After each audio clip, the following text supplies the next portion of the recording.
Камера идет? Идет мотор.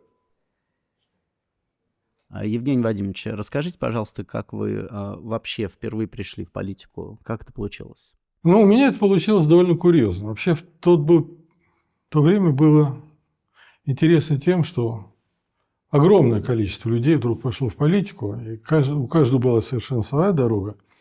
Я, можно сказать, пришел по недоразумению.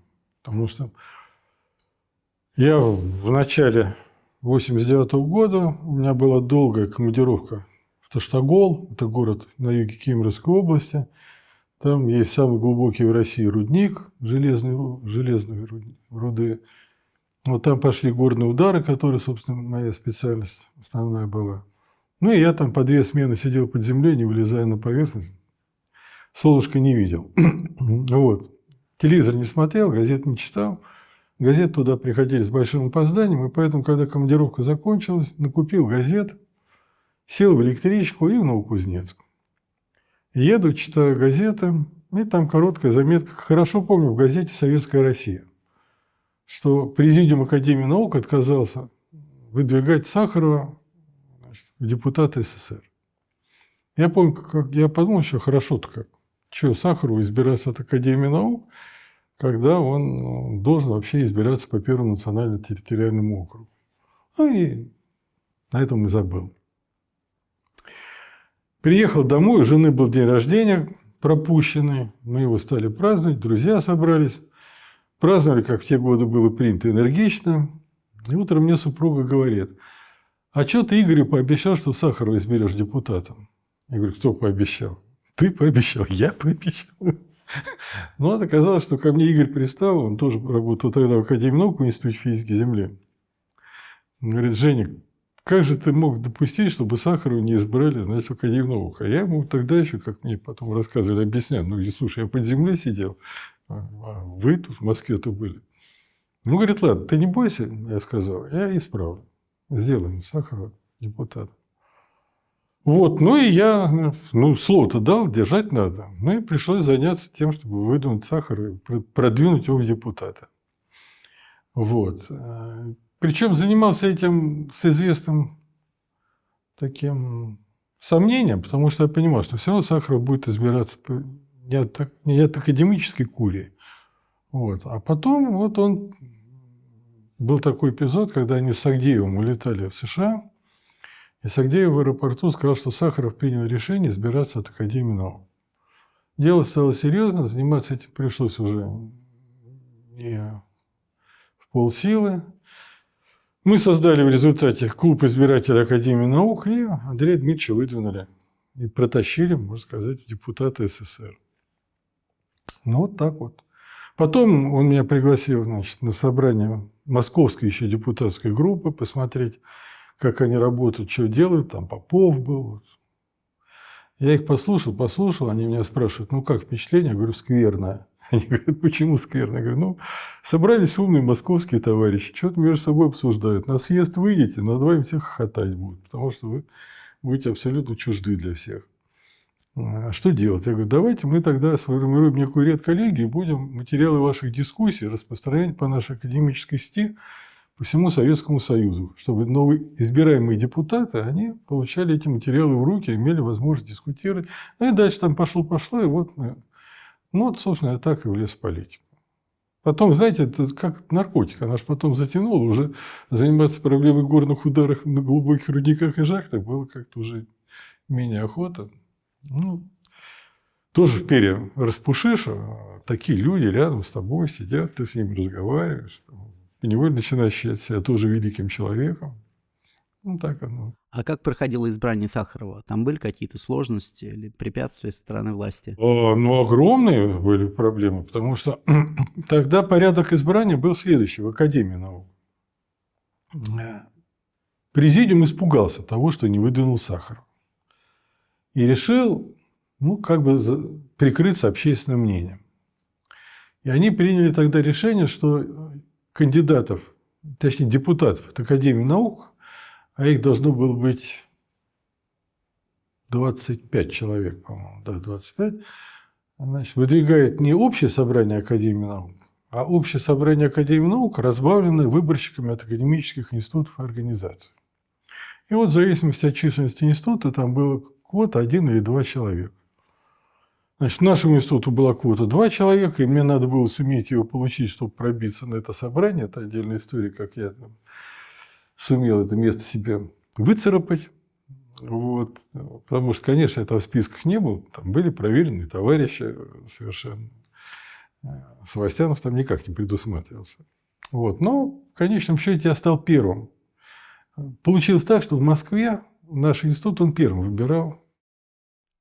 А ваш институт это какой? Как он назывался? Что это была за организация? Институт проблем комплексного освоения недр Академии наук. Раньше он был сектор физико-технических горных проблем Института физики Земли, а потом отпочковался в отдельную организацию. Вот. И мы выдвигали первыми. Я там сумел одно из этих мест заполучить. Ну и после этого приехал еще в Новосибирск. Там помог ребятам из Новосибирского отделения Академии наук. Там мы все голоса выборщиков собрали под себя. Вот. И в Москве была к этому моменту уже довольно мощная группа. Она сформировалась из организаторов митинга протеста у президиума Академии наук. Вот. Там Саша Собянин, Люда Вахнина, Шабат Толя и так далее. Там много людей было. Вот. И мы, когда вместе все сплотились, вот возник клуб избирателей Академии наук. Я был одним из сопредседателей этого клуба, и мы вот так вот себя позиционировали как наиболее интеллектуальную и разветвленную оппозиционную структуру того времени. До избрания съезда, когда уже, собственно, возникли аппаратные ресурсы союзного съезда, наверное, клуб избирателей Академии наук был самой разветвленной, самой эффективной структурой. Ну и в творческом плане, в содержательном, но и в организационном тоже. Мы провели предсъезды, так называемые, то есть 3 дня мы тренировали депутатов съезда, кстати, оппозиционных. Хотя туда кто только не входил. Как не смешно, к нам тогда в Дом ученых на тренировки ходили Юрий Власов, Алкснис, значит, Элла Панфилова. Ну, люди разные были. Но костяк последующей межрегиональной депутатской группы он сформировался у нас в клубе избирателей Академии наук. А как вы их тренировали? Расскажите. Мы тренировали. Значит, тренировка заключалась в следующем. Мы собирали депутатов. Толя Шабат придумал, как их собрать. Он направил письмо ярко выраженной политической окраски. И было ясно, что к нам придут либо те, кто уж наш единомышленник, либо те, кто казачок засланный. Тут были и те, конечно, в достаточном количестве. Вот. И по нашему замыслу мы будем обсуждать, проходить пункты повестки съезда, там обсуждать та-та-та-та-та-та. На каждый день 2 новоизбранных депутатов мы определяли ведущие этого собрания. И в первые 2 дня обнаружилась полная катастрофа. Потому что депутаты приезжают и выходят только для того, чтобы рассказать, какие они прекрасные люди. Больше ни о чем другом они говорить не могут. 3-й день, последний, собственно говоря, нас все время пытались одного зала лишить, другого там, ну, все эти вот мелкие технические пакости. Но время-то уходило впустую именно из-за такое самолюбования депутатов. Павлинистости такой. А еще они же, когда прилетали в Москву в то время, это сейчас сложно представить, входит депутат со значком депутат СССР, его пассажиры встречают аплодисментом. Ну, у многих людей, конечно, тогда крыша поехала очень быстро. И в 3-й день вел собрание, как раз, кстати говоря, по-моему, Сагдиев. И опять началась какая-то бессмысленная каша. И я тогда Сагдеева отодвинул, говорю, так, стоп. Давайте, время осталось мало, давайте говорить по существу. Открывается съезд, выходит Горбачев к микрофону, и тут же все сидящие взрываются воплем. А почему Горбачев? А не положено Горбачеву, а вот должен председатель Центральной избирательной комиссии. Я говорю, так, кто сейчас встанет с мандатом, давайте формируем, кто будет выступать, протестуя против выступления Горбачева. И вот так по всем пунктам мы стали проходиться и готовить списки выступающих, тезисы к выступлениям. И к открытию съезда мы были уже организационно готовы. Евгений Вадимович, расскажите, пожалуйста, а какие отношения были у межрегиональной депутатской группы с Горбачевым? И было ли в тот момент какое-то давление на вас со стороны тогдашних спецслужб, ощущали ли вы как-то их внимание к себе? Нет, я не ощущал это никогда. У меня в этом смысле был только один курьезный момент. У нас был день рождения Сахарова. Съезд открывался 25 мая, а 21-го, день рождения Сахарова, у нас был запланирован громадный митинг в Лужниках. И вот с утра вдруг раздается звонок, и мужик какой-то говорит, что значит, в колодце на месте проведения митинга заложена взрывчатка. Когда будет проходить митинг, произойдут взрывы, а с подошедшего поезда, там же окружная железная дорога, спецподразделение вас расстреляют из пулеметов. Вот. Ну и дальше сиди и думай, что с этой информацией делать. Вот. Ну, в общем, такой неприятный был эпизод, потому что приходилось принимать решения. Ну и в конце концов взял грех на душу и оставил все в тайне. Никто, конечно, не стрелял, не взрывал. Вот так нет, давления не было никакого. Давления не было. Ну, я говорю, вот помался там, где-то мешали людям во время выборов, где-то вот не давали зал или перекрывали в последний момент. Ну, так, чтобы кто-то арестовывал, захватывал, вызывал, стращал, такого не было. А слежка? А слежка, вот некоторые пишут, что была слежка. Она была потом, она в 91-м году Если появилась. можно, полным предложением скажите, пожалуйста. Полным предложением скажите. В 91-м году уже перед путчем, точнее говоря, даже во время путча, там некоторые из наших товарищей, они чувствовали за собой слежку, а некоторые даже и сдержали. Там Камчатов, Угляна. Вот. Ну, это все уже был запоздавший выхлоп. То есть, это в тот момент органы госбезопасности не имели директив на жесткое пресечение оппозиционной деятельности. Вы задали вопрос о том, каковы были отношения межрегиональной депутатской группы и Горбачева. Думаю, их лучше всего характеризует тезис, высказанный Сахаровым. Это была условная поддержка. Поддерживали в хорошем, в том, что считали позитивным, в том, что считали необходимым для того, чтобы удержать Горбачева, когда его атаковали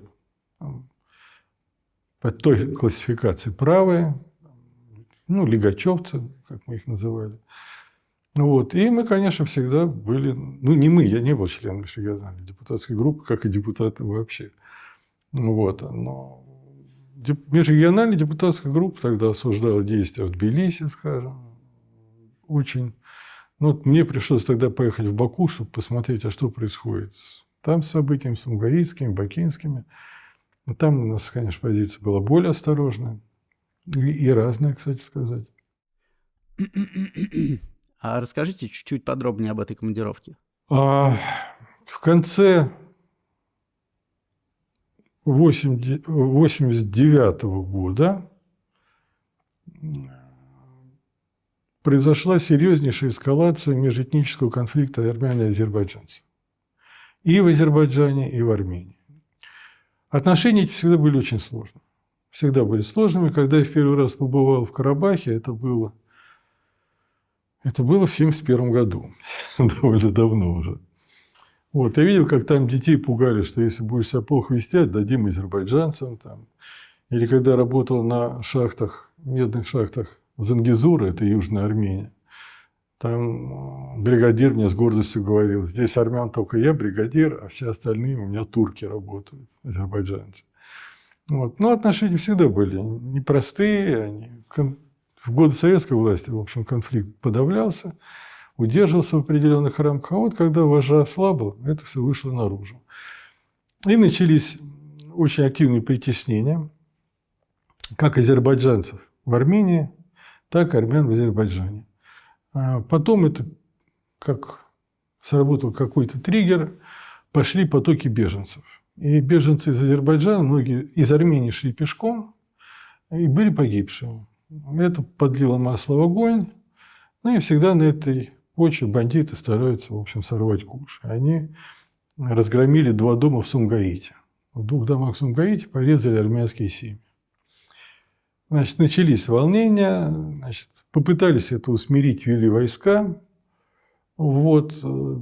Их в Сальянских казармах пытались заблокировать. Тогда у меня, кстати, появились многие знакомые, с которыми жизнь сводила потом, Баранников, по-моему, с Лебедем мы тогда познакомились, ну, оба этого не помнили, но, скорее всего, пересекались. Вот. Азербайджанцы активно проводили демонстрации за смещение коммунистических властей. Войска пытались это подавить под предлогом как бы защиты армянского населения, но на самом деле начали они расстреливать людей уже гораздо через несколько дней после беспорядков в Сумгаите, после погромов в Сумгаите. Ну вот нужно было это все посмотреть, оценить, чтобы выработать более-менее сбалансированную позицию. Евгений Вадимович, давайте перейдем тогда к путчу 91 года. Где вас застали эти события? Расскажите, пожалуйста, и про эти 3 дня, и о том, что было после этого. Ну, я все-таки начну чуть раньше. Значит, 11 августа я в первый раз в жизни улетал за рубеж. 39 лет я впервые выехал за пределы СССР. Хотя СССР весь объездил, можно сказать. А вот за пределы СССР выезжал впервые и прямо сразу в США.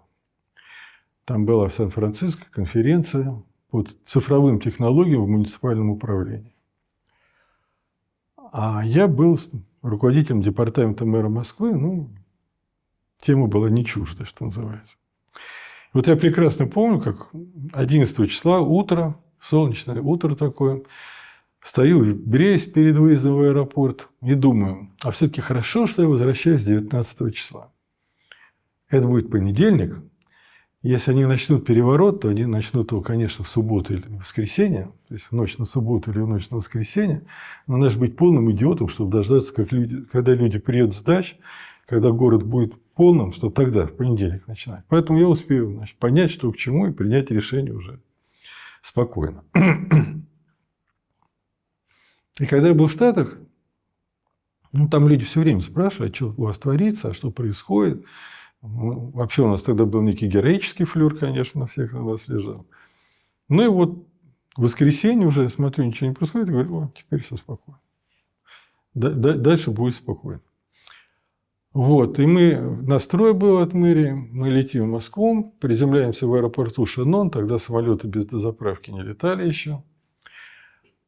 Я начинаю звонить в Москву, чтобы проверить, будет ли машина, значит, встречать. Двое моих спутников, Саша Музыканский и Сережа Труба, они пошли телевизор посмотреть в холл. Возвращаются, говорят, ну, что будем делать? Да, это не знаю. Звоню в Москву, никак дозвониться не могу, никак не могу понять, что телефон не отвечает. Я говорю, что буду делать? Звонить буду. Не, говорит, серьезно, будем в Москву возвращаться или куда? Я говорю, здесь ночевать, как бомжи останемся.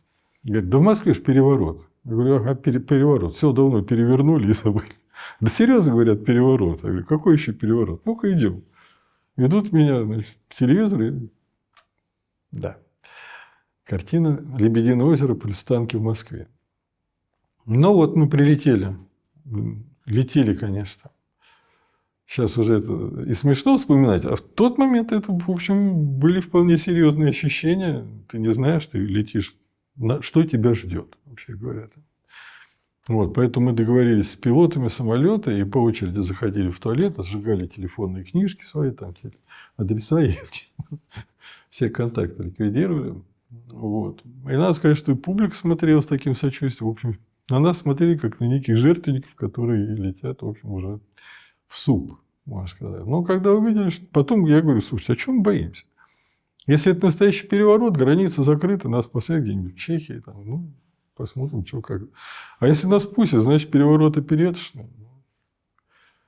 Долго он не протянется. Вот тогда, кстати, мы в самолете придумали слово «путч» для него. Вот оно очень легко потом прижилось. Вот. Приземлились, танков в аэропорту нет, ничего нет. Самолет, машина встретила, жены наши встретили там.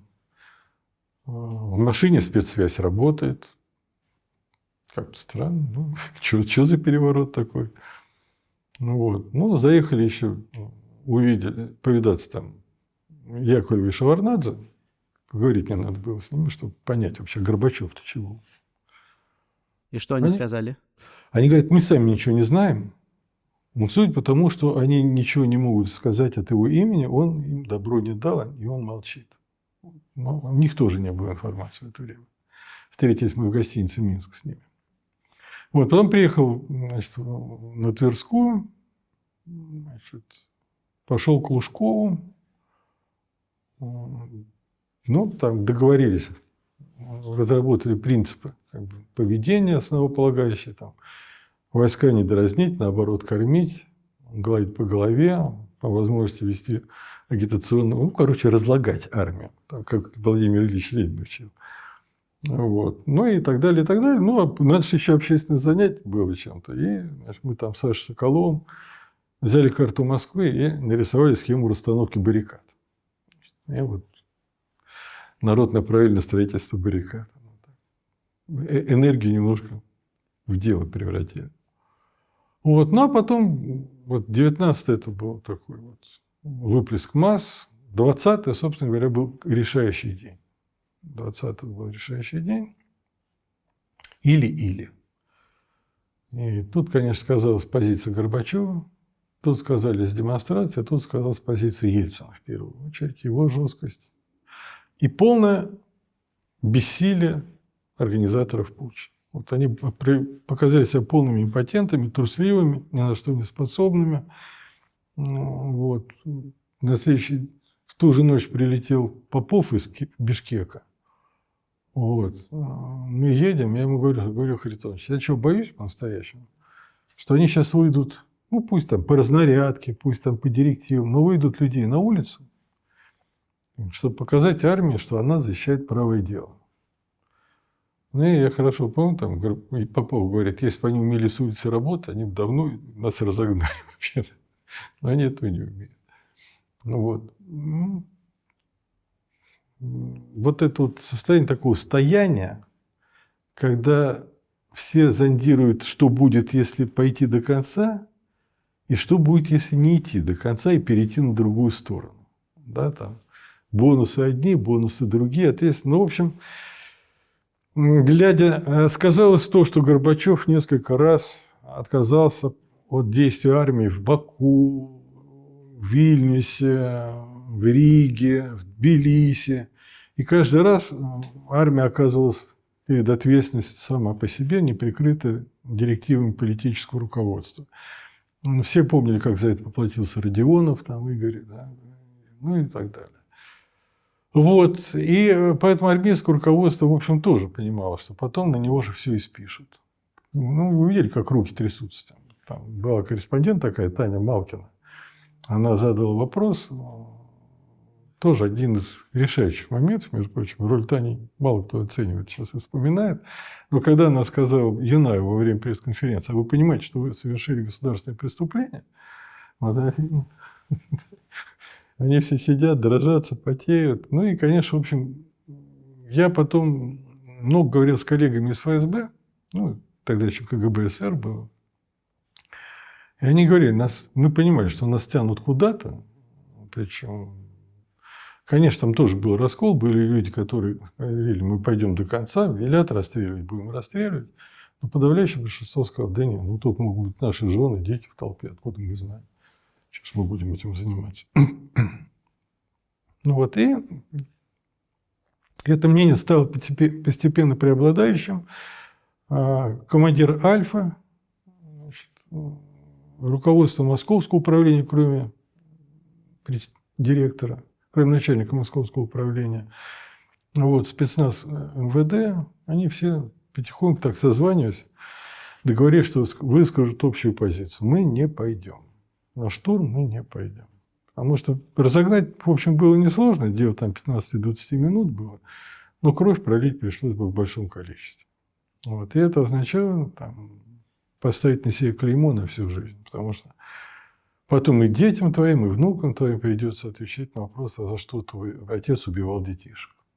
Да они, в общем, Карпухин тогда от Альфа, практически вся коллегия КГБ, Московского управления КГБ СССР, за исключением 2-3 человек. Ну, например, кто был против? То есть, кто был за то, чтобы не участвовать в этой операции? Будет несправедливо называть одни фамилии и не называть другие. Все фамилии я не могу назвать, потому что люди, они не имеют права раскрываться некоторые, да, там. Хотя фамилии назвать, наверное, без должностей. Сейчас подумаю, можно, нельзя. Да нет, пожалуйста, давайте обойдем. Ну ладно. Вот. В общем, там заговор зрел, и когда начальник управления Прилуков собрал людей, ему сказали, что мы не пойдем. Мы не пойдем. Он растерялся, говорит, хорошо, говорит, я сейчас так и доложу. Так и доложил. Значит, и, в общем, Крючков понял, что Альфа отказывается, Московское управление отказывается, подтягивает спецчасти, дивизии. В общем, понятно, что в условиях Москвы это очень чревато. Короче говоря, они поняли, что они проиграли. Будь они поуперти, будь у них там наполеоновский характер, они могли бы дело довести до конца. Другое дело, что их ждал бы потом голод в России. Да. Это же была не шутка. Да.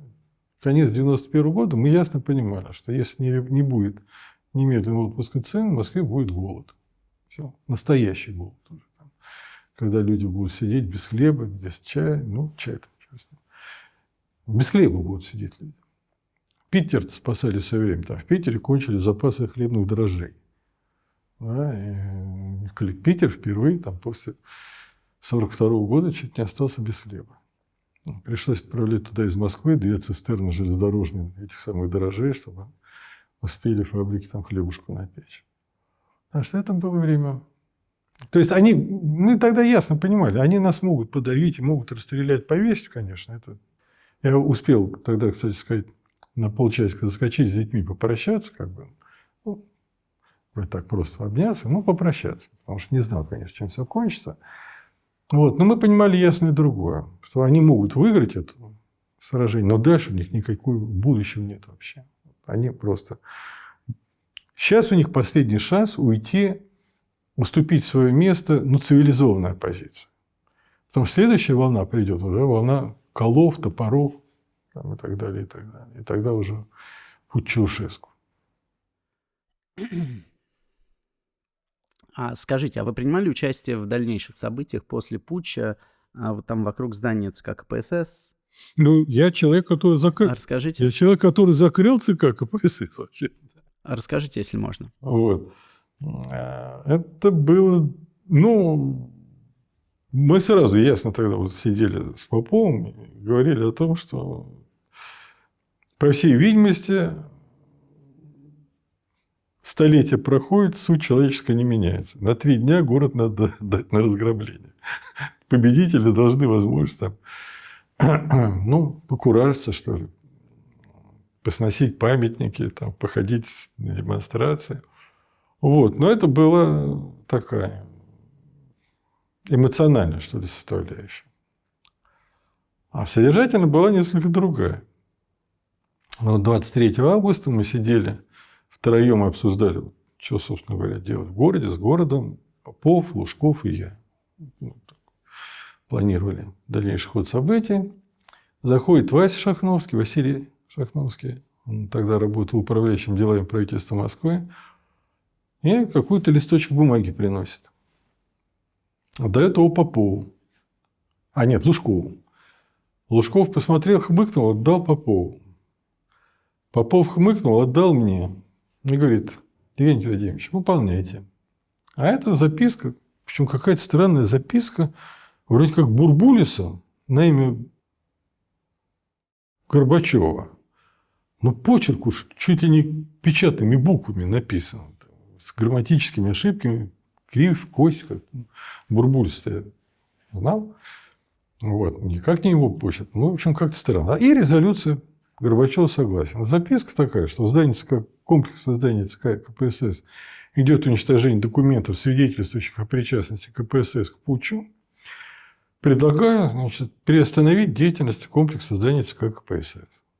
И резолюция Горбачева согласен. И мне Попов эту бумагу дал и говорит: выполняйте. Я поехал. Закрыли мы тогда ЦК. И все. И как это было? Это было довольно живописно, на самом деле. Я позвонил начальнику ГУВД Москвы тогда, Мыриков такой был Николай Степанович, попросил дать мне батальон ОМОНа, чтобы цепить здание на Старой площади. Мы еще припирались, говорили, что батальон не могу, но в конце концов сошлись на 1,5 ротах. Все, что он смог выделить. Вот. Потом позвонил начальнику Московского управления КГБ Прилукову и говорю, вот у меня есть некая директива на руках, значит, предупредите охрану, что я приеду, чтобы меня встречали. Приехал, руководитель охраны меня встречает, я ему показываю записку, говорю, кто старший? Говорит, в данный момент управляющий делами ЦК КПСС Кручина Николай Евграфович. Вот прихожу к Кручине, говорю, подпись своего начальника знаете? Знаю. Ну, читайте. Он читает, стал таким красным. Ну, я не могу вот так вот взять, закрыть, там, вот тут секретные документы, тут ценности, тут надо создавать инвентаризационную комиссию, которая будет описывать прием, передачу, там, ну, и пошел разговор. Вот. Ну, видно, что человек саботирует. Я, правда, не знал, почему он тянет время, но видно, что тянет. Вот, сижу, жду, а мы вдвоем с Василием Шахновским были. Вот сижу, жду, значит, он говорит, ну и видит, что я ничего не делаю, так успокаивается, уже и не красный, успокоится, это нормальное лицо. Расслабился уже, так, в кресле раскинулся, как бывает в таких случаях. В общем, созрел клиент, что называется. Ну, я в этот момент у него перед носом кулаком по столу очень сильно ударил, рявкнул на него, говорю, хватит дурака валять, делай, что тебе говорят. Ну, он сразу сломался, обмяк, вызвал там человека, пошли в радиорубку ЦК КПСС, комплекса гражданской обороны ЦК КПСС. Вот, и я тут сделал заявление о том, что закрывается здание, даю 45 минут на эвакуацию, после чего арестую всех остающихся в здании. И народ побежал. Вот так. Ну, я сейчас пишу воспоминания, я там об этом довольно подробно рассказываю. Вот вкратце это вот выглядело так. А какое настроение было у людей вокруг ЦК КПСС, вокруг здания КГБ на Лубянке? Вам пришлось с ними поговорить? Да, ну, значит, только началась эвакуация, там люди потекли, бросая все. Там, действительно, оставались открытые сейфы, шкафы не выключены, там, множительная техника, компьютеров тогда еще, кстати, не было на столах ни у кого. Вот. А потом приходит кто-то, по-моему, Мироненко пришел и говорит, что вот людей не выпускают из здания, их обыскивают. Значит, я говорю, ну, это непорядок, конечно. Выхожу, говорю, товарищи, дайте им спокойно уйти. У них очень мало времени, дайте. Так они же вон чего, они в сумках чего тащат. А народ-то хитрый оказался.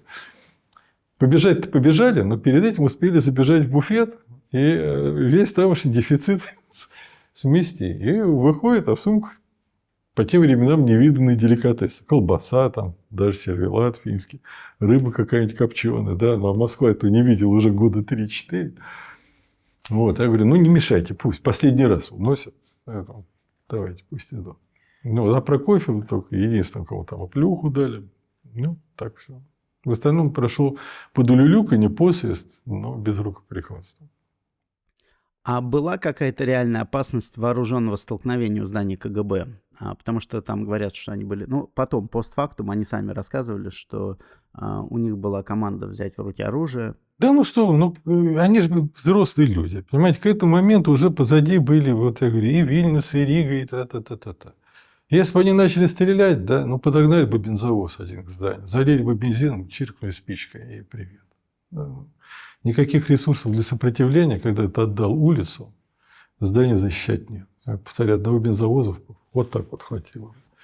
И они это прекрасно понимали, и даже на вербальном уровне, при контактах мы им говорили, ребят, вы только не дурите, если вы будете там сидеть как мышки, мы, может быть, сумеем от вас проблемы отвести.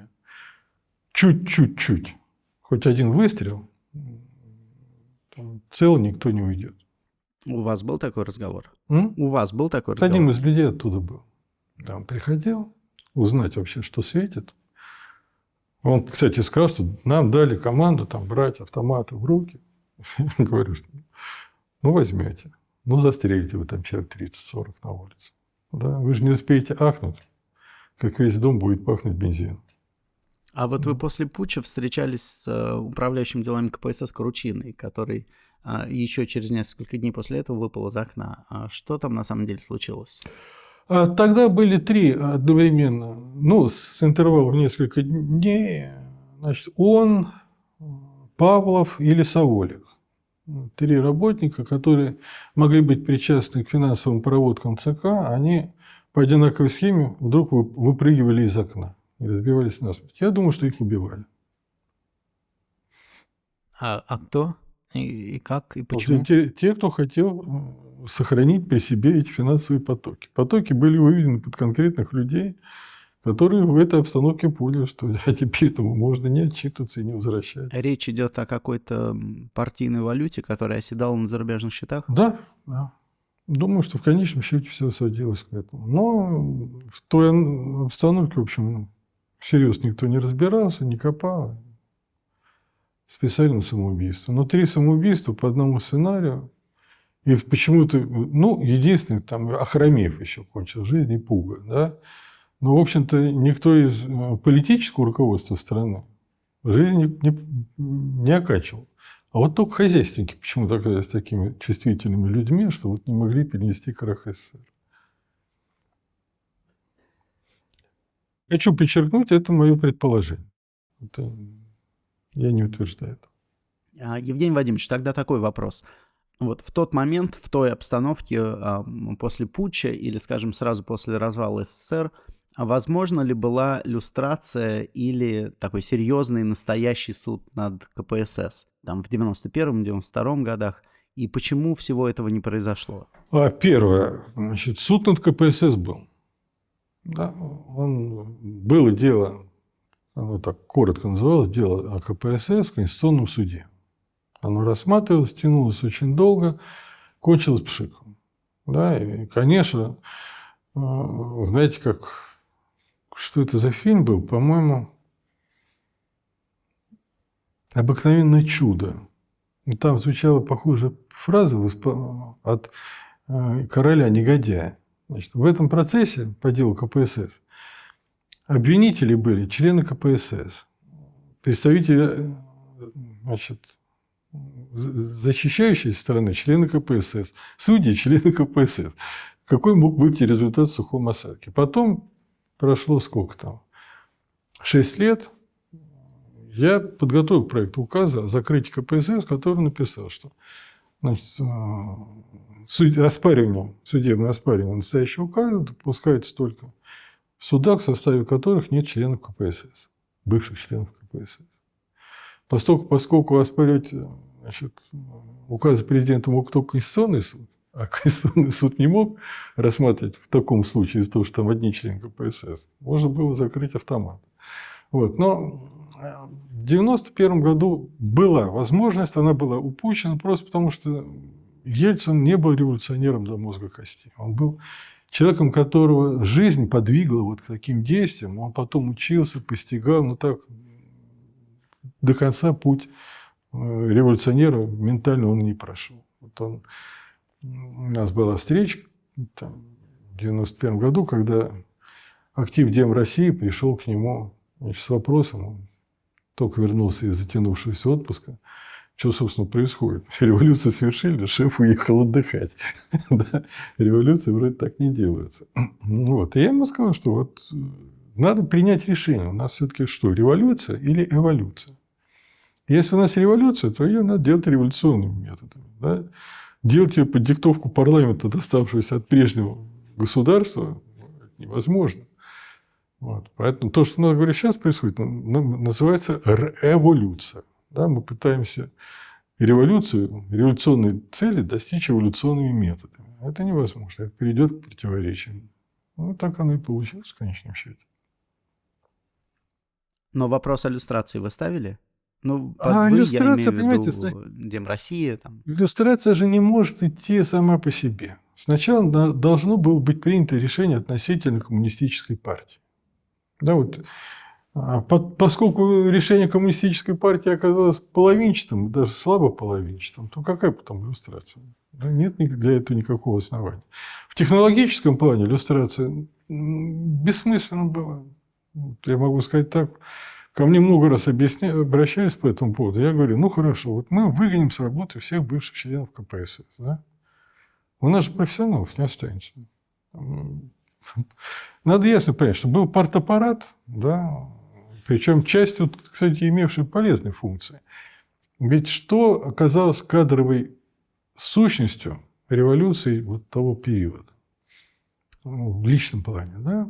То есть у нас всегда в Советском Союзе, если брать структуру партийных органов, да, то наверху был идеологический отдел, организационный отдел, да, а отраслевые отделы, строительные, промышленные, сельскохозяйственные, они играли подчиненную роль.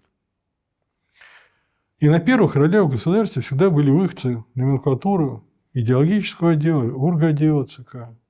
А когда произошла революция, на поверхность, наверх всплыла номенклатура отраслевых отделов. Ельцин – номенклатура строительного отдела ЦК, Черномырдин – промышленного отдела, Строев – сельскохозяйственного отдела и так далее, и так далее. Следующий, когда виток произошел, уже отдел административных органов, который курировал КГБ, выдвинул свою номенклатуру на первый план. Но это произошло уже вот в 1999 году, 2000. А так, ведь до сих пор у нас все президенты страны еще выходцы из КПСС. Да? Ельцин, Путин, Медведев. Все 3 члена КПСС. А люстрация, например, сотрудников советского КГБ была возможна? Зачем? Во-первых, сами убежали. У меня тогда проблема была людей сохранить. Наоборот, чтобы сохранить хоть какую-то работоспособность. Задачи никто не снимал, да? Что разведка, что контрразведка, что борьба с экономическими преступлениями. Они же оставались, усложнились намного, а люди разбегались. Да? То есть задача была не в том, чтобы разгонять людей. Достаточно было сказать, все, ребята, с завтрашнего дня не повышаем зарплату, и никакая иллюстрация бы не понадобилась, уверяю вас. Вот все, сразу бы опустили бы все коридоры немедленно. Да? То есть это же вопрос. Вот я всегда говорю, что, ребята, хотели бы сделать иллюстрацию, не повышали бы зарплату госаппарату. Через 2 месяца у вас одни сплошные вакансии. И что? А страна встала бы. Все управление страной бы встало, замерло бы. А что помешало все-таки суду над КПСС придать такой, какой-то серьезный характер, чтобы он не превратился в тот фарс, в который он превратился, и чтобы его решение было весомым? Я вот посмотрел в сторону, тут дамы сидят, поэтому я выберу соответствующее выражение. Те, кто за это отвечал, несерьезно отнеслись к вопросу. Если бы они серьезнее отнеслись к вопросу, не как к рутинному соревнованию юридических аргументов там, и так далее, они бы могли... Это надо было превращать в большой Нюрнберг. Именно в большой, потому что Нюрнберг отвечал за 12 лет, с 1933 по 1945, да? А здесь надо было отвечать за 70 лет. И потери гораздо больше были нанесены коммунизму, чем фашизму. Так что это вот то, что мы... Я это и к себе отношу, я не могу, к сожалению, от этого себя дистанцировать. Мы упустили эту возможность. Это наша огромная историческая вина. Огромная вина. Наша, и Бориса Николаевича в частности. Шахрая, как куратора этого процесса. Потому что все свелось к занудному, бестолковому. А вот эту бумажку вы видели,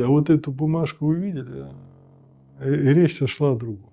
Да? Речь шла о злодеяниях, которые партия совершала 70 лет, душа народ, не позволяя ему высказать альтернативную точку зрения, противопоставив его окружающему миру, поставив весь мир на грани ядерной войны в конечном счете.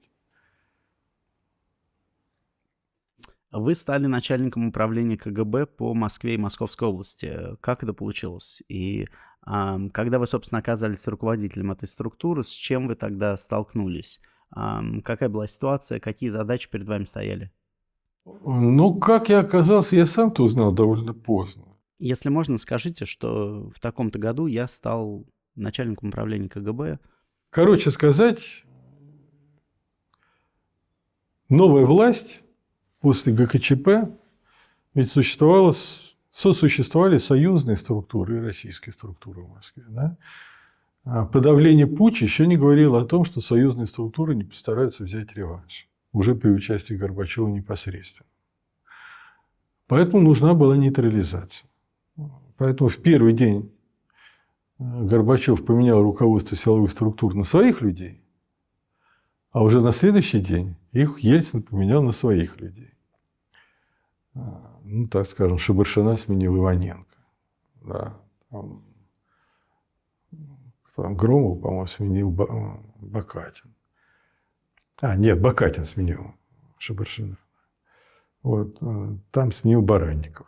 И так далее, и так далее. И встал вопрос, московское управление, это, так сказать, очень серьезный элемент, который может при определенном развитии событий сыграть ключевую роль.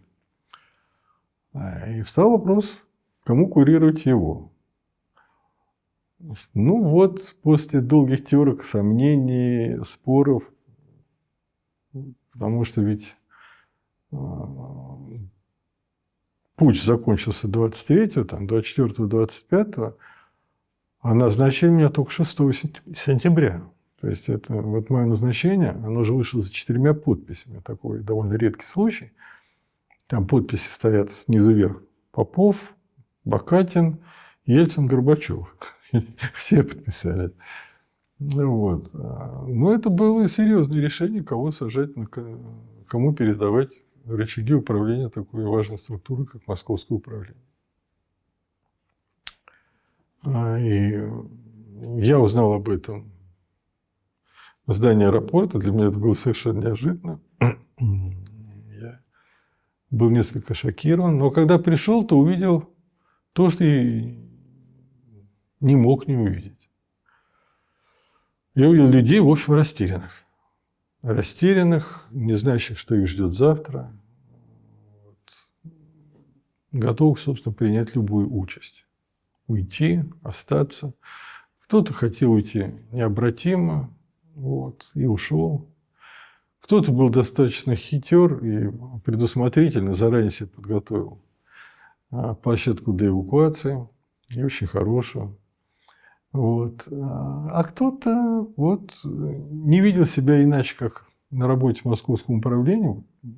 У людей же у многих вся жизнь там прошла. И они, в общем, довольно резонно говорили, дело, которым я занимаюсь, нужно при той власти, при этой власти. Вы скажите, мне остаться или нет? И нужно, первое, что нужно было сделать, это нормализовать обстановку в коллективе. Конечно, успокоить людей.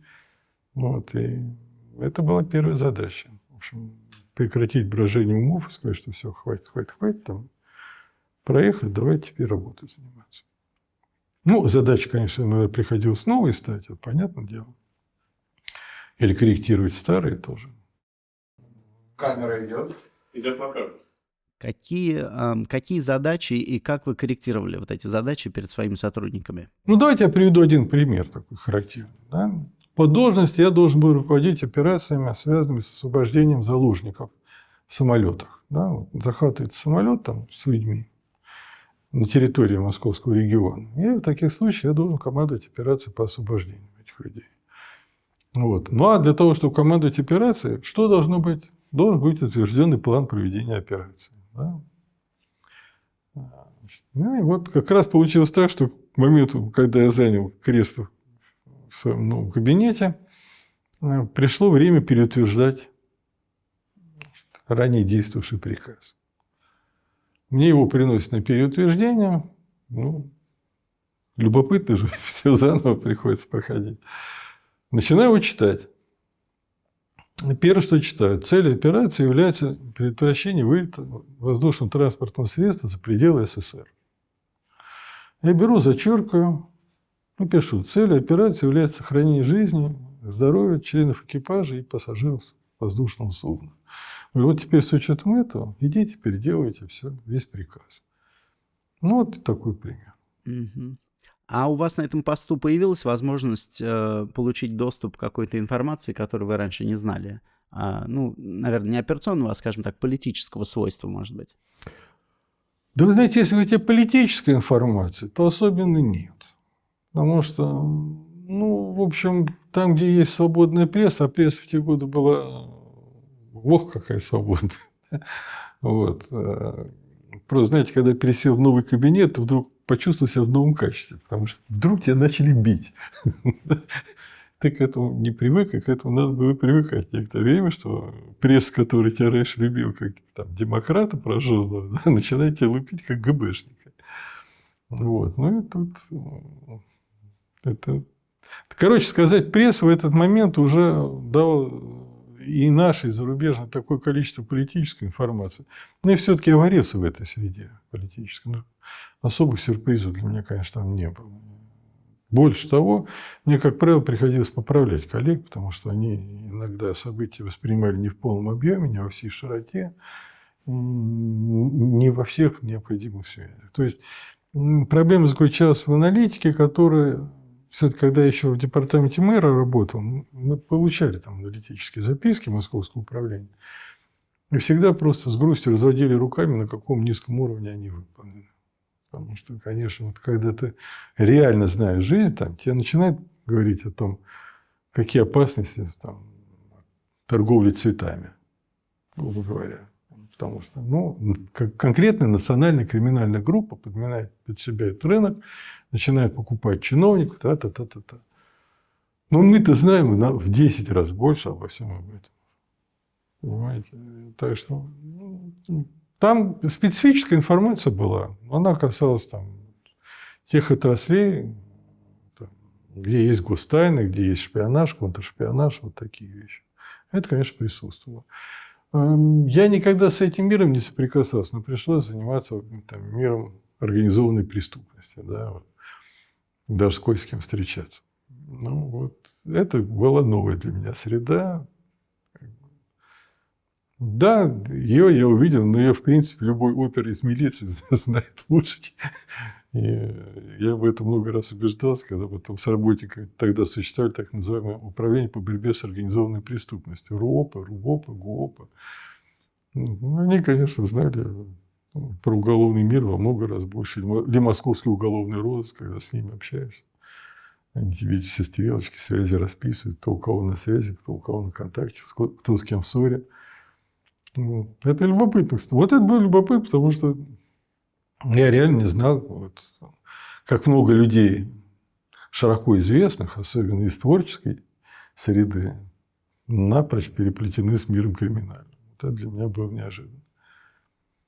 А каким образом? Это касалось эстрадных исполнителей? Да, в основном. Вы понимаете, ведь в Советском Союзе существовал подпольный капитализм. Да? Он, скажем, был представлен кутаисскими цеховиками, вообще грузинскими цеховиками. В основном кутаисскими. Вот. Он был представлен творчеством, концерты, выступления. Да? И все это были большие деньги. И уголовный мир, он довольно быстро, значит, стал на это дело накладывать лапу, создавать проблемы и решать их. Но это еще были те старые воры. Да? Почему больше всего воров в законе было из Грузии? Потому что они на этой среде выросли. Заключили пакт о разделе прибыли там, и так далее, и так далее. Вот. А потом уже появилась новая молодежь. Наглая, жесткая. И те стали, начались стрельбы, взрывы, войны и так далее, и так далее. Ну, вот пришлось с этой среды. Вот эта среда для меня была новой. Да? А политической информации новой нет.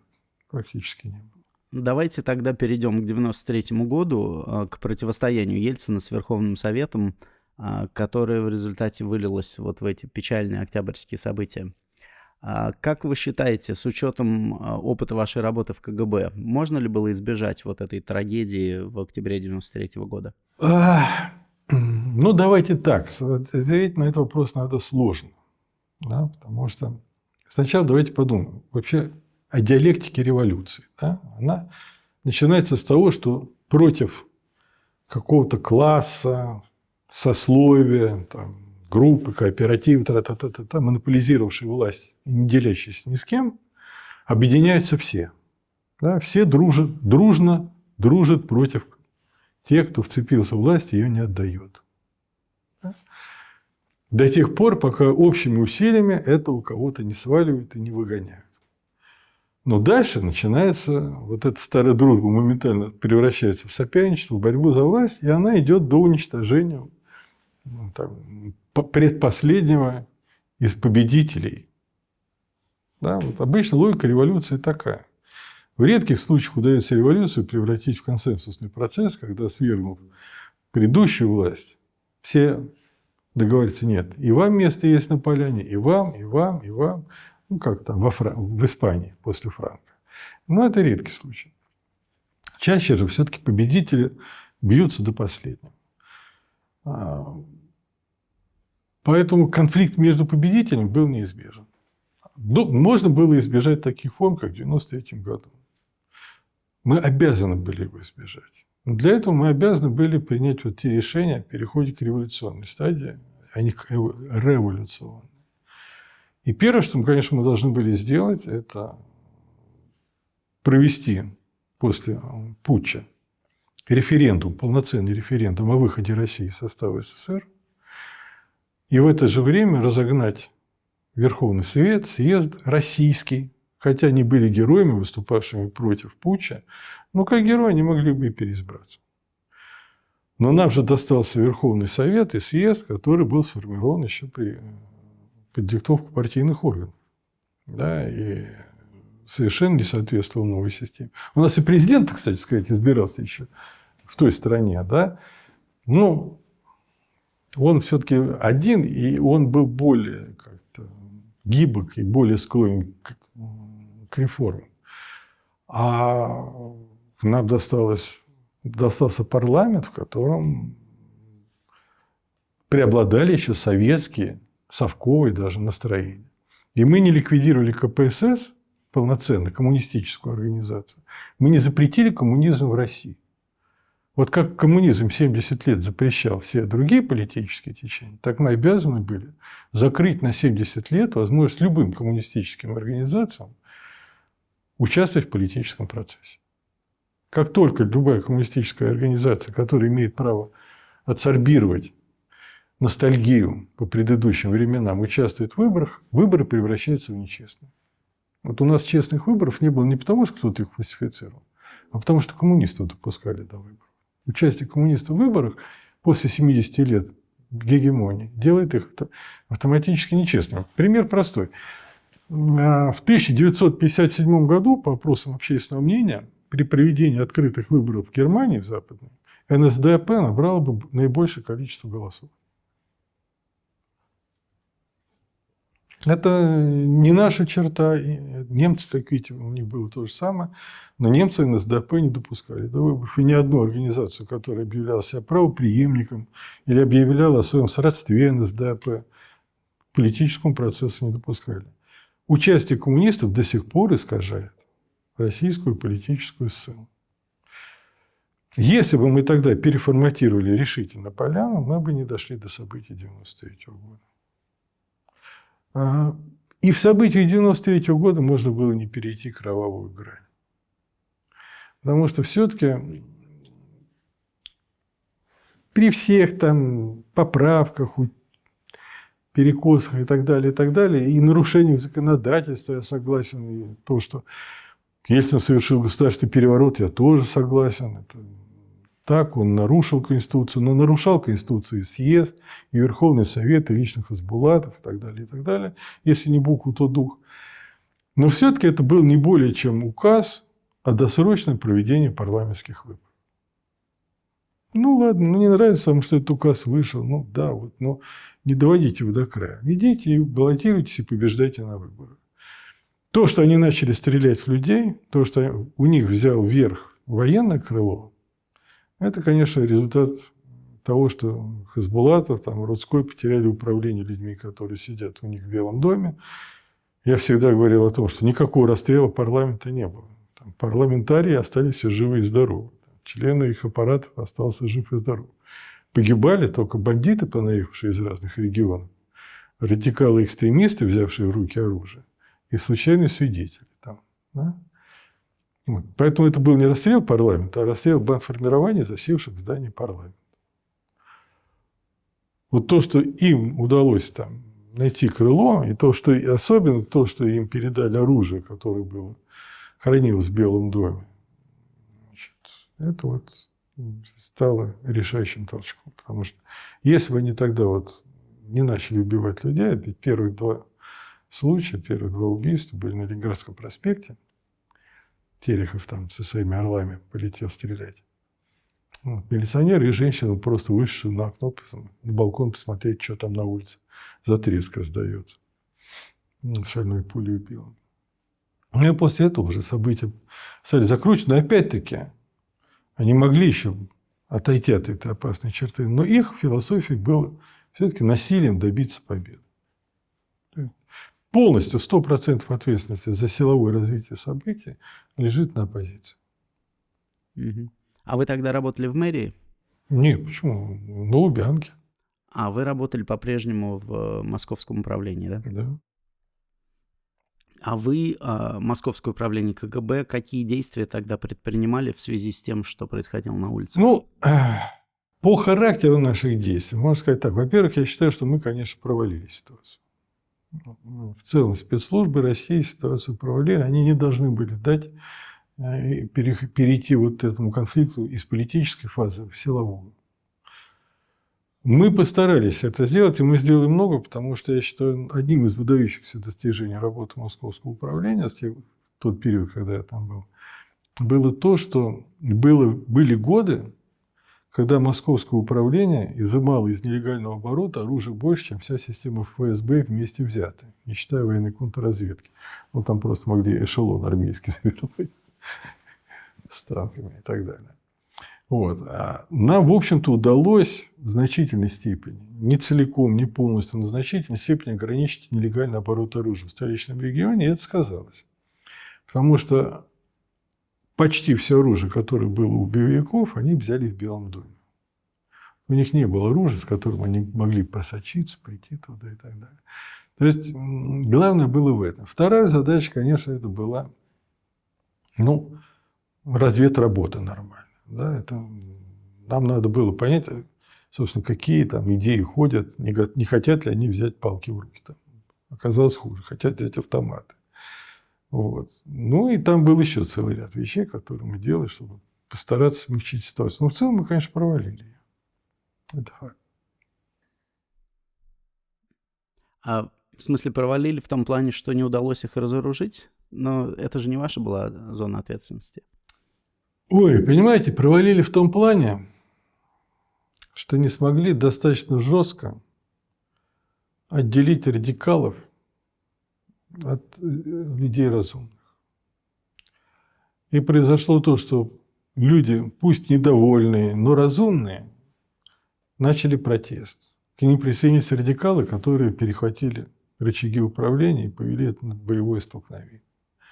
Вот если бы мы на пути там, к Белому дому, условно говоря, отсекли таких людей, как Терехов, Баркашов, Анпилов и так далее, я думаю, Макашов, Вареников, все это шоу. То есть, тогда бы мы смогли оставить ситуацию не в конституционном русле, конечно, но в рамках политического процесса. Но у нас, понимаете, наша главная проблема в тот период была в том, что это не была борьба власти с какой-то радикальной оппозицией. Это была борьба двух ветвей власти. Вот я каждый раз сталкиваюсь с тем, что когда ставлю сотрудников задачи, это же законно сидящие люди, там, принимающие решения, там, действующие в рамках своих полномочий. И да, вот что действительно беда была в этом. Нужно было последнему победителю победить предпоследнему победителю, чтобы, наконец, ситуация успокоилась.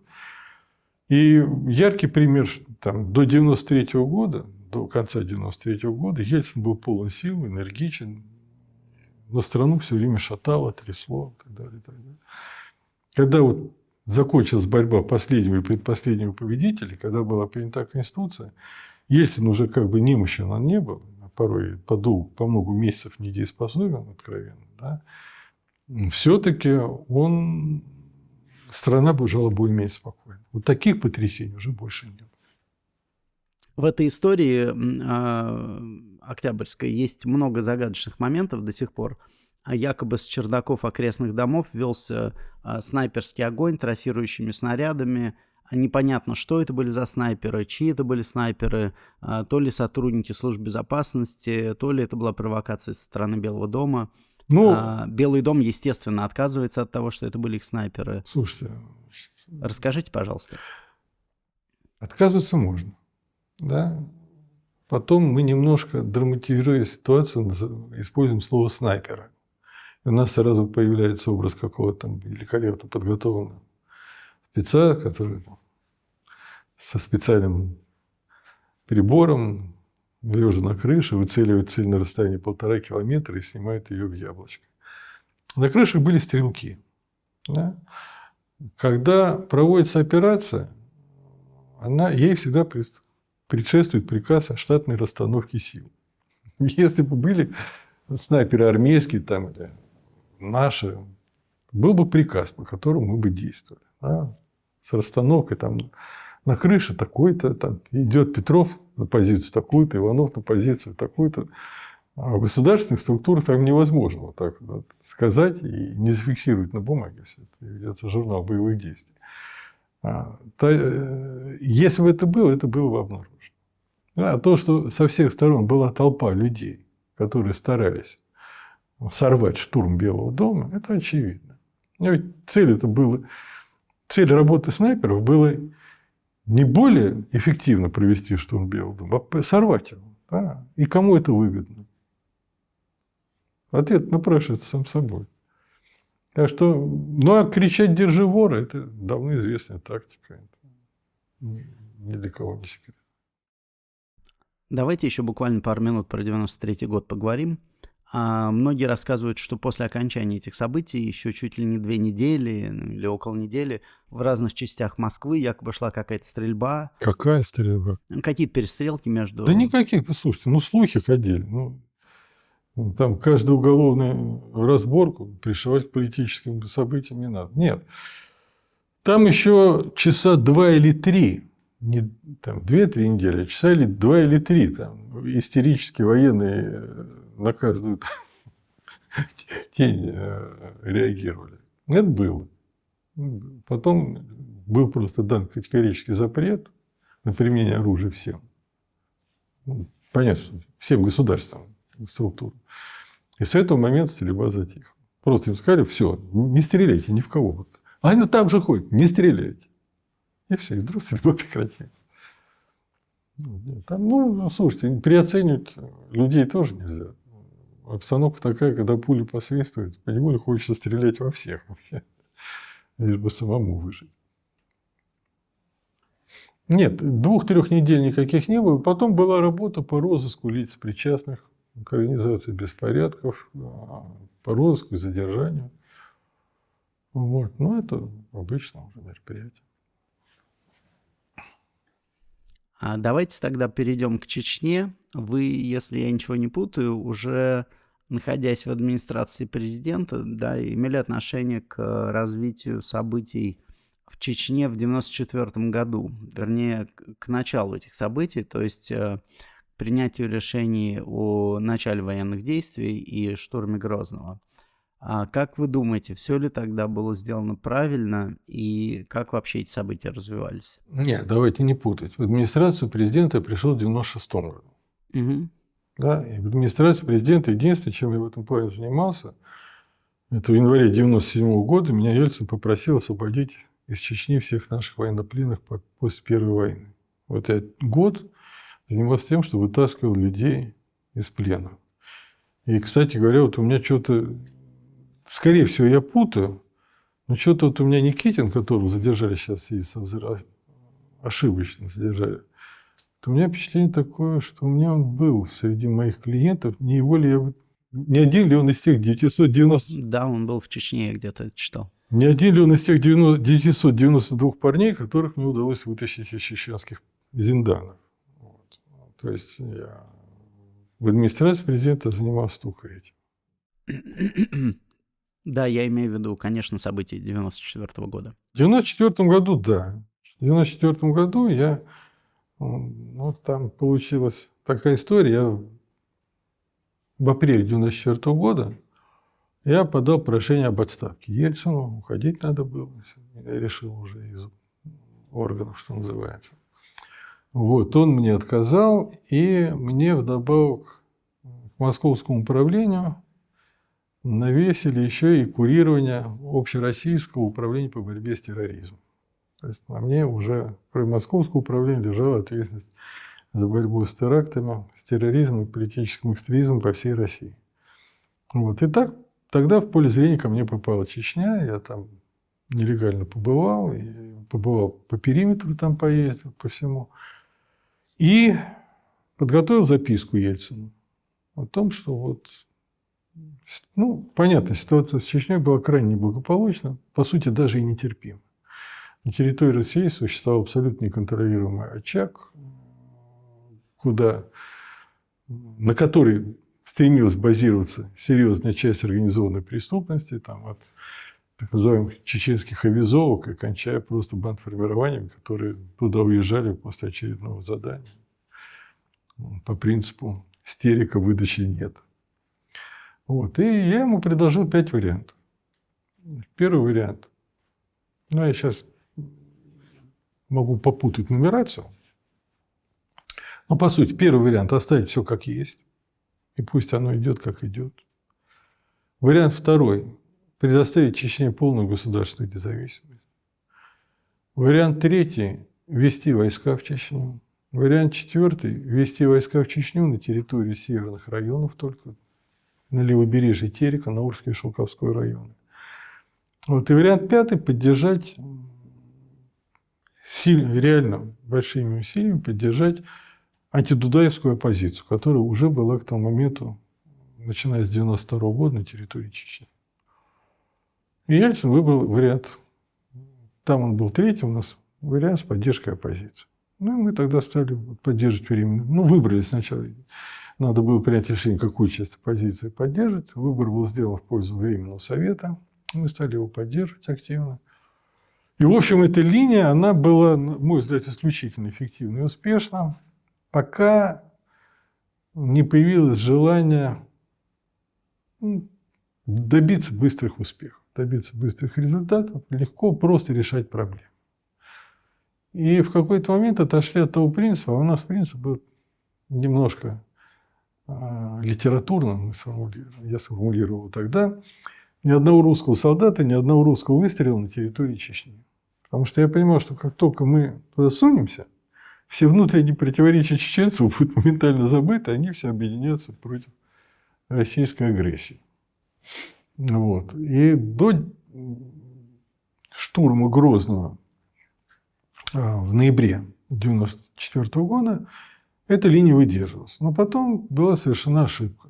И вот на танки были посажены российские солдаты, офицеры, солдаты. События приобрели драматический характер, колоссальную публичную огласку, и Ельцин принял решение уже вводить войска. И вот это был драматический переход, потому что то, что мы видим сегодня в отношении с Чечней, это фактически та же линия, да, на поддержку лояльных сил в Чечне, да, ну просто зашедшая, на мой взгляд, далековато, и этими силами пророссийскими в Чечне Россия уже мало управляет. А, Евгений Вадимович, расскажите, как было принято решение о вот этом штурме Грозного и как планировалась эта операция, когда российские танкисты без опознавательных знаков были отправлены на этот штурм, то ли сопровождая чеченскую оппозицию, то ли под видом чеченской оппозиции? Временный совет несколько раз. Ну, там я для ситуации, знаете, Есенина использовал, когда там все происходило. Помните, там в Ване Снегине есть такие слова: то радовцев бьют криушане, то радовцы бьют криушан.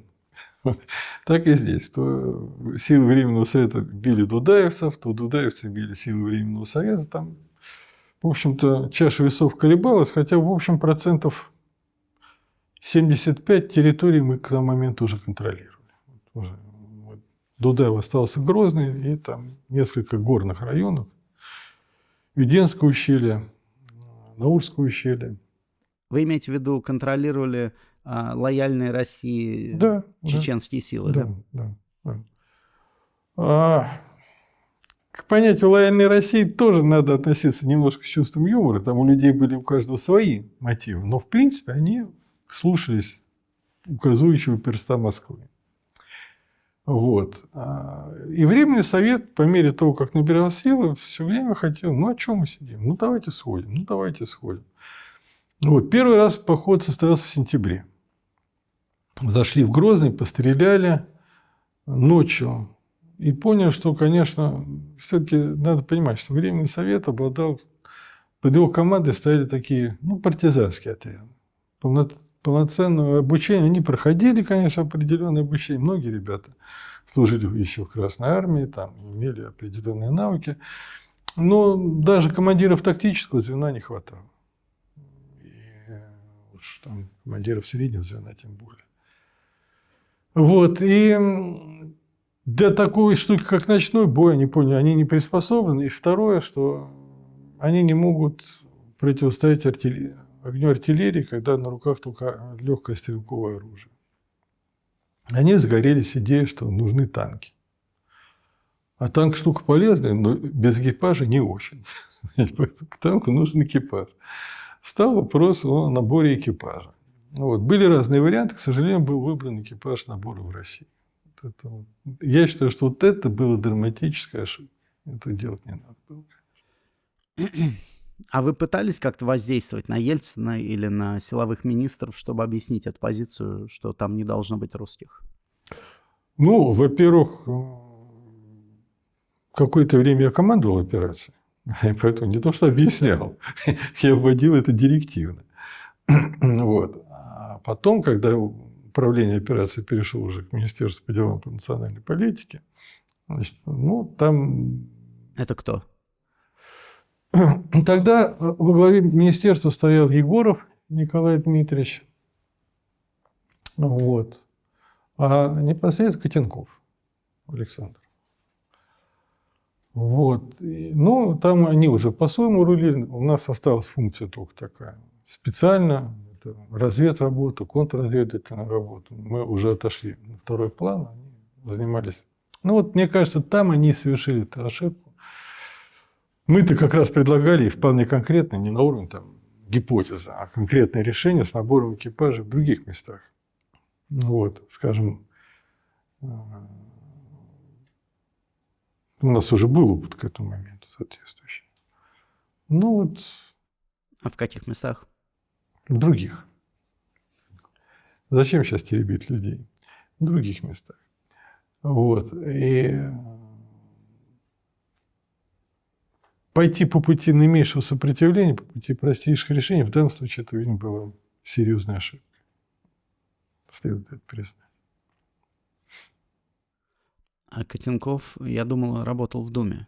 Ну, потом и в Думе работал. А в тот момент он работал в этом министерстве? Нет, он в Министерстве по делам национальной политики. Он был замминистра по делам национальной политики. Скажите, пожалуйста, а почему от вас перешло руководство к этому министерству, которое не имеет вообще никакого отношения к, не знаю, военным Я могу или высказать спецслужбам? только предположение. Это были какие-то проделки Коржакова? Я могу высказать только предположение. Ну, кстати, Коржаков, надо отдать ему должное. Он вообще, вот, даже тогда, когда принималось решение о вводе войск, это было уже 28 ноября, да, на Совете Безопасности. Вот. Коржаков, мы с ним в коридоре успели переговорить, он был очень против. Он очень не хотел, чтобы Ельцин туда влезал. То есть его никак не надо в данном случае показывать в виде партии войны. У нас с ним непростые отношения, но справедливости ради надо его защищать в данном случае. Вот. Почему перешло к Министерству по делам национальной политики? Я выскажу свою частную точку зрения, потому что в горячке того времени у меня не было времени бегать и выяснять там. Я и так разрывался между работой в московском управлении и работой там на юге. Вот. Понимаете, у нас летом хорошо пошли дела. Появились признаки успеха. А когда появляются признаки успеха, всегда появляется искушение стать отцом этого успеха. И, может быть, появилось большое желание рулить процессом, который хорошо пошел, дальше уже вот, она сама и приведет к орденам, медалям и прочим почетным званиям. Не знаю, может быть. Не знаю. Но, на мой взгляд, при нас все шло успешно. Ну, то есть, подводя итог, Ельцин, когда российские военные оказались в плену, был уже как бы вынужден принимать это решение. Если можно, расскажите про это развернуто. Ну, скандал был огромный. Да, это была, конечно, колоссальная неудача, потому что потом началась еще такая... Никто не был готов взять на себя ответственность. Понимаете, Грачев говорил, что такие эти ребята, я знать не знаю, они не в армии. А потом выяснилось, что они только вчера, значит, уволились, или даже не уволились, а в отпуск ушли, и что ФСБ этим занималась, их наймом, привлечением и так далее, и так далее. Вот. Пресса оттянулась по полной программе. Вот. И в сущности она поставила Ельцина, загнала в угол. Общественное мнение, тогда оно играло большую роль, оно загнал Ельцина в угол, он уже не мог продолжать вот эту линию на то, чтобы, ну, пусть идет потихоньку. Сказалось еще и другое. В 1995 году, во-первых, праздновали 50 лет Победы, и ожидался приезд в страну большого количества почетных делегаций. К этому моменту хотелось иметь ситуацию регулированной. И Россию должны были принять в Совет Европы, в ОБСЕ. Ой, не в ОБСЕ, в Совет Европы. Вообще в европейской структуре. И хотелось и в связи с этим снять все конфликты и быстро. Ну и поскольку, в общем, существовала иллюзия, что удастся очень быстро завершить кампанию, ну ладно, быстренько все закончим, а к лету все забудется. Вот это казалось. Евгений Вадимович, расскажите, если можно, вот об этой работе по освобождению военнопленных. Может быть, какие-то подробности, какую-то конкретику, детали? Ну, какую деталь? Надо было найти людей, надо было уговорить выпустить их. Вот, собственно говоря, и все. А расскажите, если можно, как возникло это поручение, как вы этим занялись? Я думаю, что по линии там комитетов матерей, по линии там каких-то общественных комиссий к Ельцину все время обращались с вопросом, вот, ну что же вы бросили детей-то наших там, да?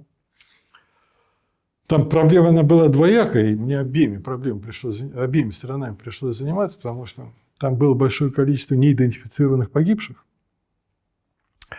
На железнодорожных путях в Ростове стояло несколько эшелонов рефрижераторов, забитых останками.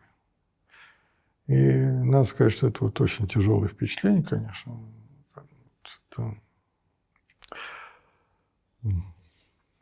Знаете, это 60 плюс. Для передачи даже 70 плюс. Вот. Это очень тяжелое впечатление. Там была такая 124-я судмедлаборатория, на базе которой мы проводили идентификацию. И старались. Вот. По возможности. Я тогда выступил в Совете Федерации, попросил всех государств. Совет Федерации у нас тогда формировался из руководителей субъектов Федерации. Вот. Я попросил господ губернаторов провести работу. Они, надо сказать, очень сильно помогли все, очень дружно откликнулись. Взяли анализы крови у родственников всех пропавших без вести.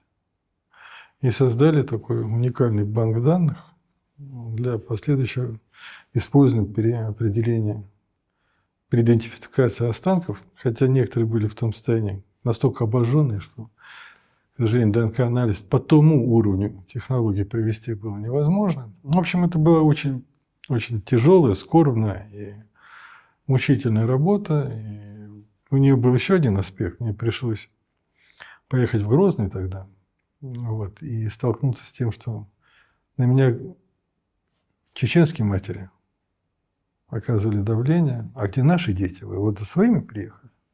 А наши-то где? Вот, и мне тяжело тогда пришлось, реально, потому что все понимали, где их дети, да? Ну, что так скажешь, не скажешь. Вот. Но вот это была одна сторона медали, а вторая заключалась в том, что надо было найти наших ребят, находящихся в плену, у кого в плену находится, кто ими владеет. Это же рабы были, да? Кто ими владеет, кто их использует. Ну и найти доводы, чтобы их освободить.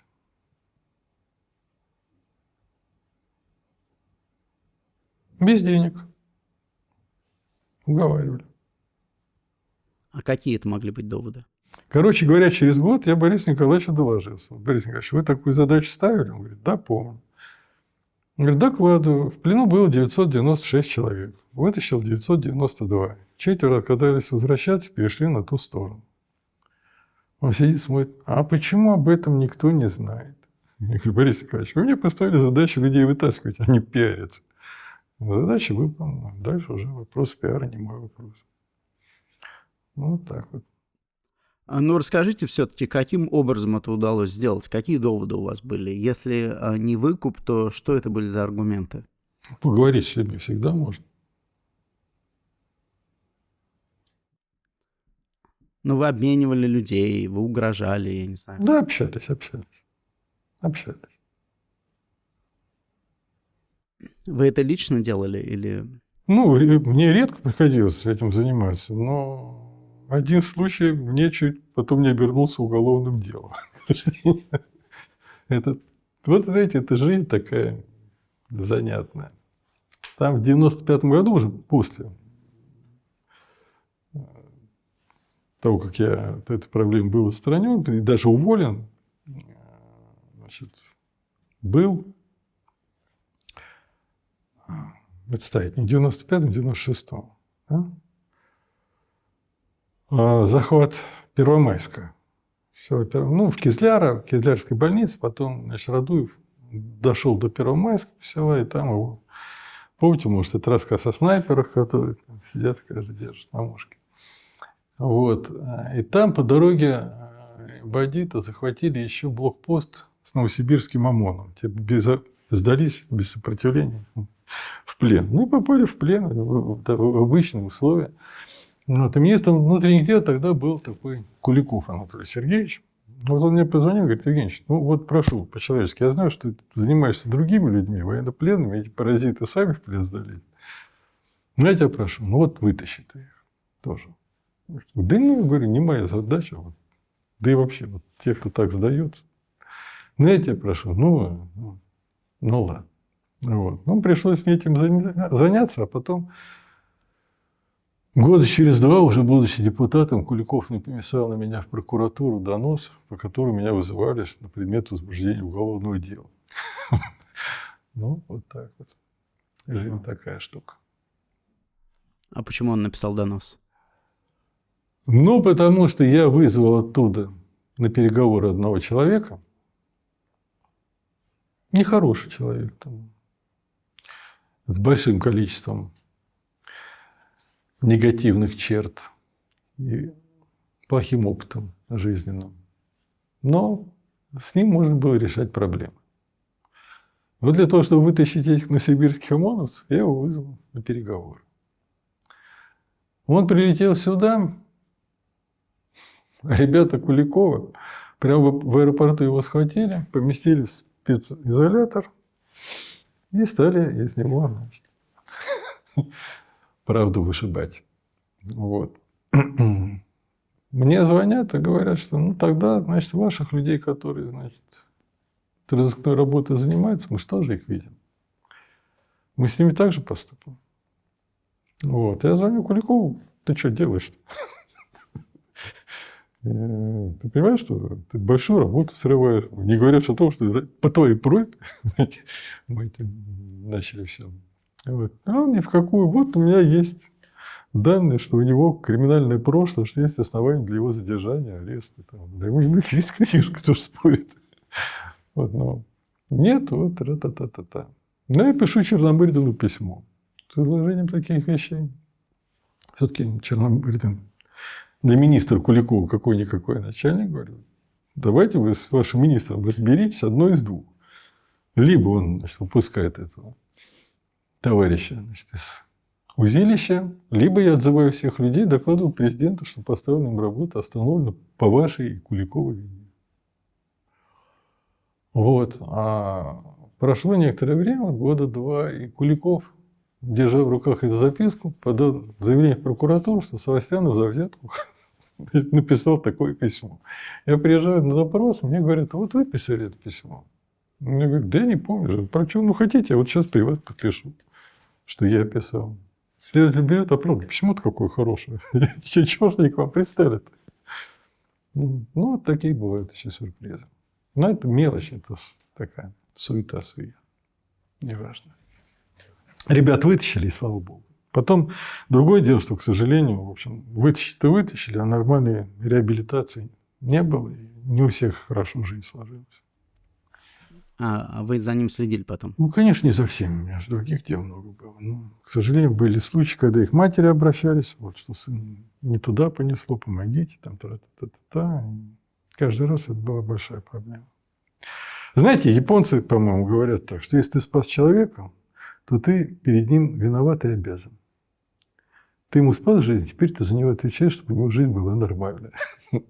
Так оно и получается.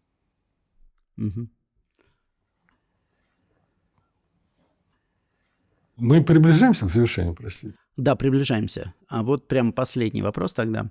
Как вы думаете, как вы сейчас видите эти 90-е годы? Что это была за эпоха? Что было сделано так? Что было сделано не так? Что она значит для последующего развития России? Ну и как вы оцениваете историческую роль Ельцина во всем этом? Ну, вопрос многоаспектный. Была начата революция. Да, причем вот тогда еще было понятно, что самые сложные задачи, которые будут перед нами, это не обрушение коммунизма. Да? То есть уже тогда было ясно, что это, как в Библии говорится, гроб повопленный, да, и мы его добьем. Если не мы, то следующие, кто придут после нас, на этой волне его добьют. Ну, как я говорил, уже с вилами, с копьями. Вот. А гораздо сложнее, тогда мы это ясно понимали, будет последующее строительство. Почему? Потому что предстояло преодолеть многовековую, подчеркиваю, многовековую традицию несвободы русского народа. То есть века рабства, да, в стране, они выработали стереотипы и даже генотипы поведения, связанные с избежанием ответственности. То есть, и вот задача, которую мы ставили перед собой, это перейти от общества патримониального, да, где все решает начальник, да, там, барин, приедет, рассудит, все скажет, к обществу, где человек ощущает себя гражданином, принимает решения, готов отставить свою точку зрения. Вот этой задачи так и не удалось добиться, и похоже, что и не могли добиться. Вот. Решить ее, скорее всего, и не удалось. И поэтому вот общество довольно быстро, подергавшись в разные стороны, оно вернулось снова к модели патримониальной. Да, вот. Пусть за меня решает начальник. Вот начальник – это все. Вот. Что скажет, то и хорошо. Это ошибка, это, ну, в какой-то степени. Ну, я повторяю, я тогда даже из статьи написал, что это самая будет сложная проблема, не коммунизм, а именно вот многовековая традиция несвободы. Мы это понимали, но не попытаться было нельзя. Вот. А дальше, конечно, то, что кадровые замены не пошли достаточно быстро, то, что Ельцин очень быстро перестал работать, и, в общем-то, его историческая миссия ведь была исчерпана в декабре 1993 года. Дальнейшее пребывание Ельцина во власти было уже бессмысленным. Он не принес стране ничего, и он, если бы его поменяли уже в 1994 году на другого человека, это было бы для страны полезнее.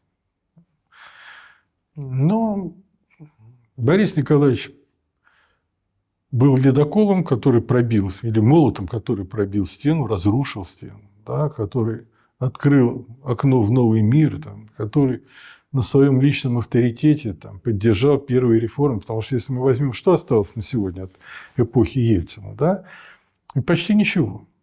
Да, практически все его наследие, ну там, если не считать Путина, да, вот как и наследие, да, практически все остальное наследие исчезло. Его сегодня не существует. Кроме того, что люди стали собственниками. Я вот помню, что мы с Аркадием Мурашовым не так давно вспоминали. Эпизод это был 90-й, что ли, год. 91-й, может. 91-й. Вечерком мы по какому-то поводу заехали к Бурбулису, а даже повод помню. Вот. Он тогда был госсекретарем. И фактически руководил правительством. Вот мы сидим, втроем разговариваем, обсуждаем дела, потом перешли к текучке. Я говорю: Геннадий Иванович, ну вы понимаете, что вас скоро, извиняюсь, пинком из власти всех, да? Так успейте отдать людям собственность. Вот успейте отдать дома, квартиры, там, землю дать, акции предприятий. Тогда вот это уже назад, скорее всего, не заберут. Вот чувство собственников хотя бы посеете, там, успеет оно взрасти или нет, но вы это начнете. Вот он тогда, мы с Аркадием вспоминаем, как он посмотрел на меня, вскочил, куда-то убежал. Вот мы так и не знаем, то он побежал кому-то срочно позвонить, что вспомнил, то ли записать, что это важно сделать, или дать кому-то поручение. Вот. Но, короче говоря, вот единственное большое, что осталось от эпохи Ельцина, это то, что люди стали собственниками. И появился в людях навык относиться к себе как к собственнику, там, прицениваться, торговаться. Там, тра-та-та-та-та. А так во внешней политике потеряно все. В институциональном плане потеряно все. Ну, вы имеете в виду выборы, свободу слова или что? Я имею в виду, что парламент уже не парламент, премьер уже не премьер, и даже президент уже не президент. Потому что когда Медведев был президентом, мы увидели, что все равно это другое лицо руководит страной. Да? То есть все институциональные основы исчезли, они не отменены, они существуют, просто они превратились из реальности в символ. Вот. Во внешней политике мы снова перешли в холодную войну. Там, мы очень много потеряли с точки зрения нормального конкурентного капитализма. У нас скорее мы пошли по пути там, каких-то корейских чеболей, там, фамильных крупных предприятий, концернов. Вот. И конкуренция подавляется во многих отношениях. Правда, вот, последний, вот недавно появился вдруг хороший знак. Даже я был приятно удивлен, что там появились слухи, что будет принят закон, который будет помогать малым магазинам, малым торговым точкам выживать в конкуренции с большими торговыми сетями. Тем будет запрещено ночью работать или выходные дни. Это вот все-таки очень важные вещи с точки зрения национальной безопасности и с точки зрения поддержки конкурентов. Ну, хоть в чем-то мы конкуренцию стали поддерживать. Вот. А так, в памяти Бориса Николаевича останется, я думаю, как о человеке, совершившем великий прорыв и бросившем дело на полпути не потому, что он был злокой, но просто потому, что он не мог. Его потенциал был исчерпан тогда, в конце 1993 года. Ни интеллектуально, ни образовательно он не был готов к дальнейшему движению, ни биографически. Я шучу, что сейчас с аналогичной проблемой столкнулась Америка, потому что Трамп мне очень напоминает Ельцина. Я говорю, что вот парадоксально, оба выходцы из строительного сектора. Один девелопер, второй советский строитель. Там. Оба враги системы, против которую хотят разрушить. И оба... Ну, правда, у Ельцина разрушение получалось лучше, чем у Трампа. У того все-таки есть сдержки, его не дают уж очень-то буянить. Вот. А так от наследия Ельцина практически ведь не осталось. Кроме одной персоны не осталось ничего. Евгений Вадимович, если позволите, еще один короткий конкретный вопрос. Расскажите про этот указ о запрете КПСС. Камера идет?